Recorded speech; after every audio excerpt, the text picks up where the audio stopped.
تراویح لے کر کے حضرت جبریل آیا کرتے تھے اور حضور اکرم صلی اللہ علیہ وسلم کو سنایا کرتے تھے. تو جتنا بھی واسطہ ہے وہ قوی سے قوی تر ہے اور معظم سے معظم تر ہے. جس مہینے میں یہ قرآن کریم نازل کیا گیا وہ مہینہ رمضان کا مہینہ ہے. جس رات کے اندر نازل کیا گیا وہ شب قدر کی رات ہے. انا انزلناہ فی لیلۃ القدر. ہم نے اس قرآن کریم کو لیلۃ القدر میں نازل کیا. شہر رمضان الذی انزل فیہ القرآن کہ رمضان وہ مہینہ ہے کہ جس میں یہ قرآن کریم نازل کیا گیا.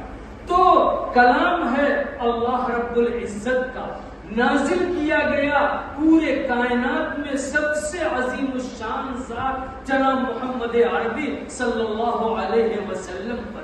جس واسطے سے نازل کیا گیا وہ تمام فرشتوں میں سب سے اعلیٰ درجے کے فرشتے حضرت جبریل ہیں. جس مقام کے اوپر نازل کیا گیا اور جہاں سے اس کی شروعات کی گئی وہ مکہ المکرمہ کی سرزمین ہے، جس کے بارے میں قرآن نے فرمایا لا اقسم بہذا البلد کہ میں اس شہر بلد کی قسم کھاتا ہوں.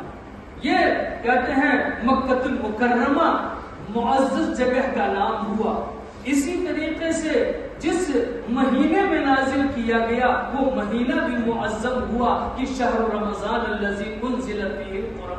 جس رات میں نازل کیا گیا وہ رات برکت والی بن گئی کہ انا انزلناہ فی لیلۃ القدر. تو آپ اندازہ لگائیے کہ جب اتنی برکتوں کے ساتھ یہ قرآن کریم ہے تو اس قرآن کو پڑھنے والا، اس قرآن کو سننے والے، اس قرآن کو سمجھنے والے، اس قرآن پر عمل پیرا ہونے والے اللہ رب العزت ان کو بھی ضائع نہیں فرمائے گا. نہ خدا کی ذات ضائع ہو سکتی ہے. کیوں؟ کل شیء، ہر چیز جو ہے وہ فنا ہے لیکن اللہ کی ذات کو فنا حاصل نہیں ہے. حضور اکرم صلی اللہ علیہ وسلم آج بھی اپنی قبر میں زندہ ہے. حضور اکرم صلی اللہ علیہ وسلم کا دین زندہ ہے. اسی دین کی کہتے ہیں وہ آخر کے اندر حضرت عیسیٰ علیہ السلام ایک امتی کی حیثیت سے آئیں گے، دجال کو قتل فرمائیں گے. تو میرے محترم بزرگوں اور دوستوں یہ پورا کا پورا برکت ہی برکت کا کہتے ہیں گہوارہ ہے. اس لیے ہمیں اس بات پہ خوش ہونا چاہیے کہ آج ہم نے اس قرآن کی تکمیل کی ہے، مگر تکمیل کرنے کا یہ مطلب نہیں کہ کام ختم ہو گیا.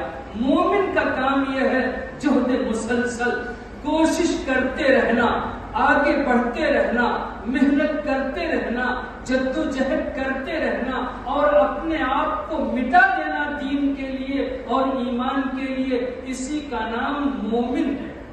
یقین محکم عمل پہ ہم محبت فاتح عالم، یقین محکم عمل پہ ہم محبت فاتح عالم. جہاد زندگانی میں ہے مردوں کی شمشیریں.